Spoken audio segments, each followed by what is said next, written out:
Indian desserts look more innovative and tastier and more appealing to the mass. I think we are almost done over here. Talking about myself, so I do food blogging as my passion because that's my core passion, and apart from that, I work in Gurgaon as a digital marketer, as a digital ad sales person. So that gets very tough sometimes because you have to handle monthly targets and all, which really gets off the nerves. But then yes, I really enjoy my job. But then if you talk about my long-term career goal or future goal, so my longest term of future goal would be opening up a restaurant or a cafe of my own. And apart from that, I really would want to host a TV show, a food show, or a travel show in one of the lifestyle channels here. So let's see how far this goes. And I think we are done with this. I'll put the schema because now this is of no use. So here I take a bowl. I'll peel off the skin.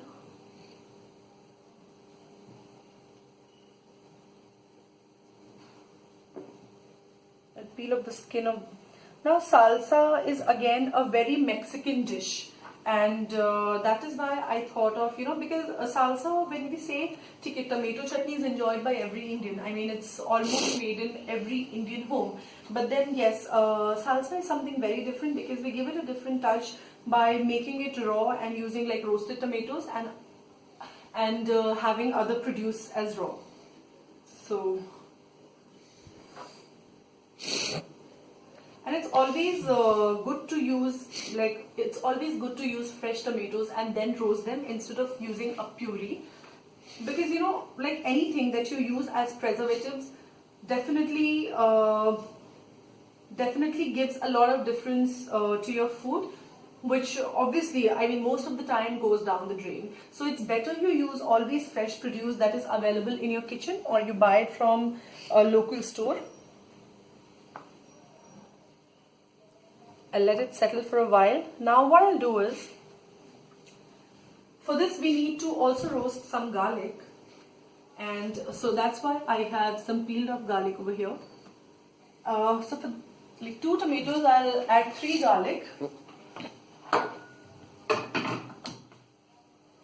I'll roast it on this tawa, non-stick tawa.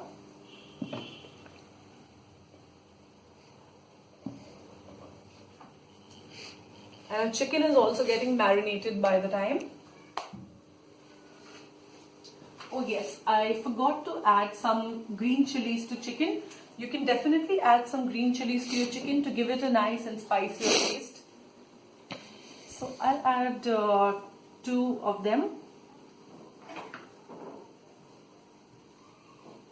I'll chop up these green chilies while I look after the roasted garlic. And also talking about the ingredients and the spices, it's always nicer to roast your spice and then use it if you want a really fresh taste in all of your food. So now what I'll do is, yes, I was here chopping up the green chilies. I'll chop the green chilies now.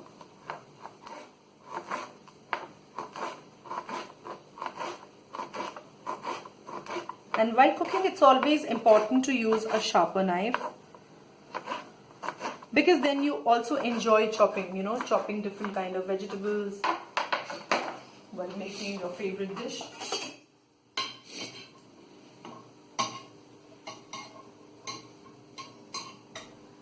Have you ever tried tomato salsa dip? And if you haven't, I mean, so here I'm preparing, you can see the outcome, and if it really appeals to you, you can definitely try this at your home because it's really very easy. I mean, the time that it usually takes is only in the marination process and only when you have to cut the breast piece, but then it's very easy because I'm using a very sharp knife over here, which allows me to cut the breast piece very smoothly and insert the fillings. I'll add the chilies into it. So you have to be very careful, while you're adding these.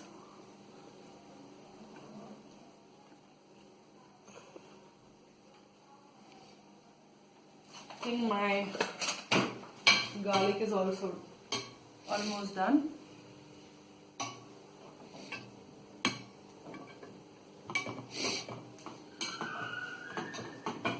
I'll press the garlic so as to know if it's done. So, you know, if the garlic gets pressed very easily, you can say that yes, it is getting roasted very nice and properly.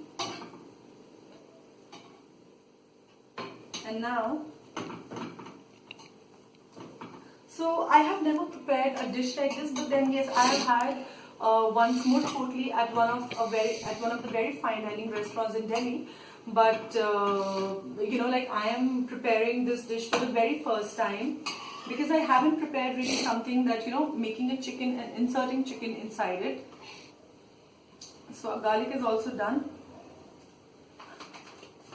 I let this cool down here. So you can see you have the smoky and the burnt texture over here, which will give a very roasted taste to the garlic. So my tomatoes are also have cooled down. Now what I'm going to do is I'll chop the tomatoes first.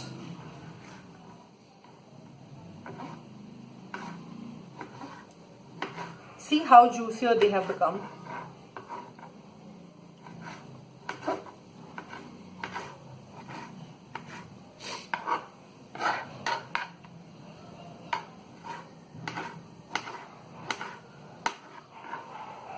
We're almost done. So this is, I'm preparing just one portion, and if you want to go and make this for a family of 4, you can definitely go on and use more ingredients that I'm using right now. So we have the juice also, nice tomato juice, which I'm going to pour everything in the bowl.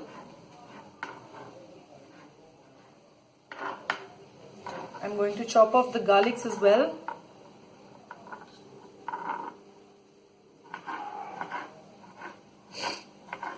We have to chop the garlic very fine.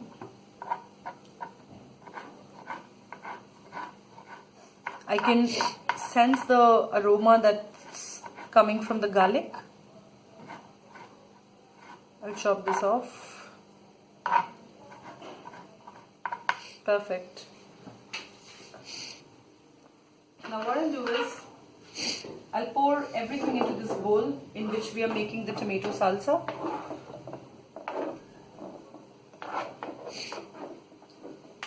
Carefully.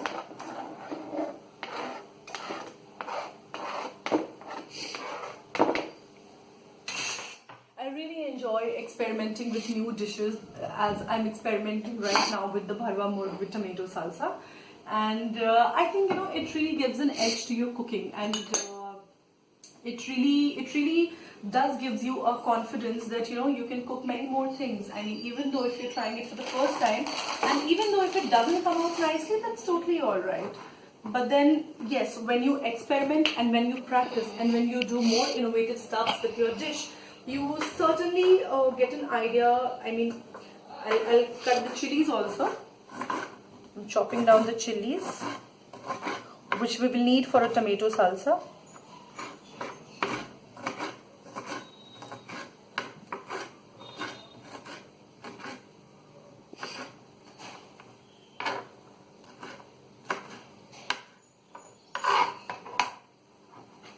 I'll add some chilies.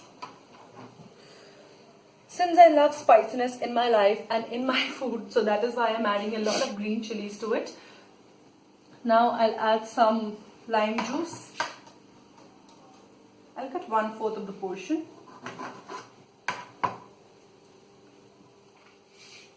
And in goes here. Squeezing it a bit. I think we'll need a little more, so I'll cut it down from the sides as required. This much is totally fine.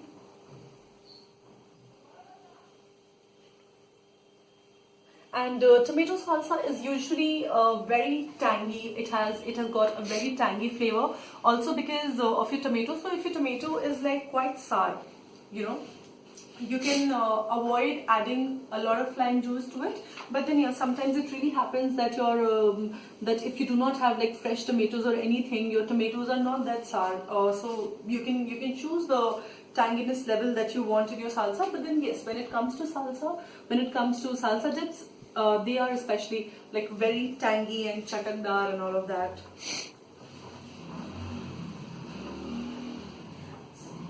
I'm chopping down some of the coriander leaves for my tomatoes, for my salsa dip.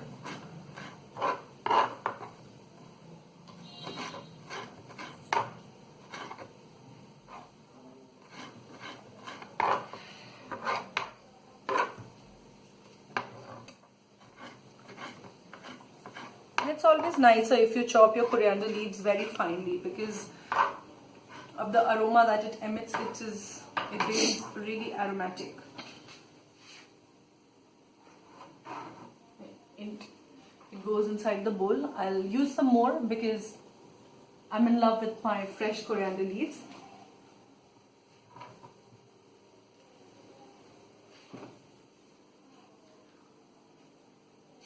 So what I have learned is, because I am new to the cooking world, because I've always enjoyed my food. I've always enjoyed having a variety of different cuisines at different restaurants and at my home. But then, as I told you, that I am really new to this cooking world. But then I usually do not get time to cook much. But then when I do it usually on the weekends, and I try to make something which I have not made before. I mean, sometimes the result gets disastrous, because sometimes you are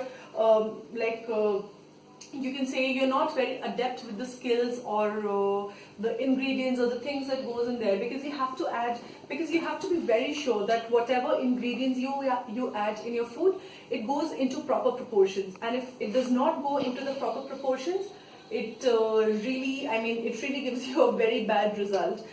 So you have to be very careful about that while preparing any kind of dish. So now this is now very essential. I cut this down. So I have found out a very, you can say, a handy tip to cut my onions without getting this yellow part into between. So what I do is, I'll show you. I'll cut the onions into this triangular.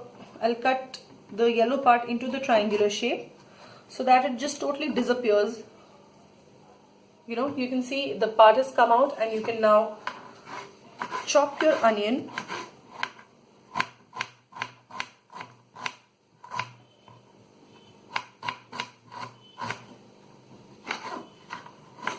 Again, the onion has to be very finely chopped.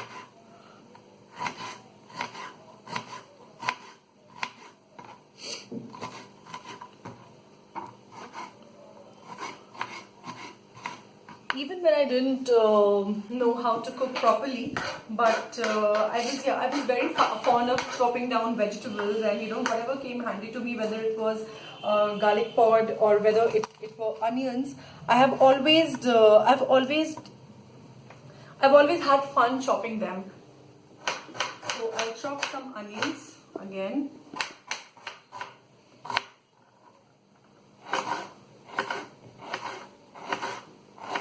I'll add the onions as required, but then I'm chopping some extra so that I'll not have to chop it again after a while.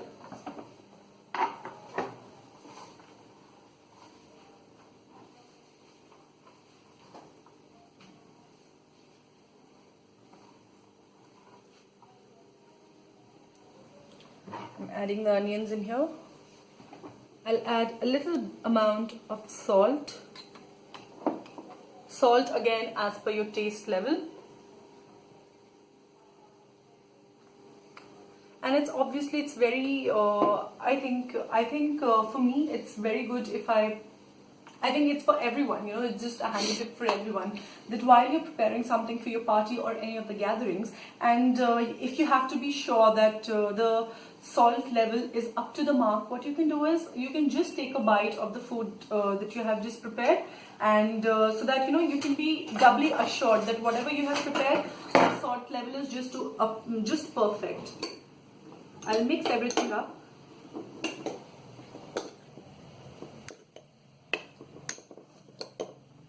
So I can smell a lot of things, you know, like I can smell the green chili seeds, I can smell onions, I can smell the roasted garlic. I'll pound it a little bit with my spoon so that we get a more juicier and a nice texture of the salsa.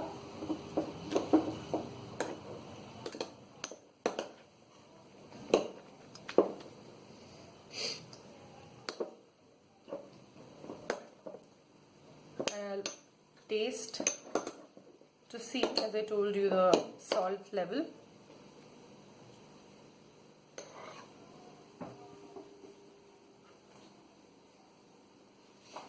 So it's up to the mark.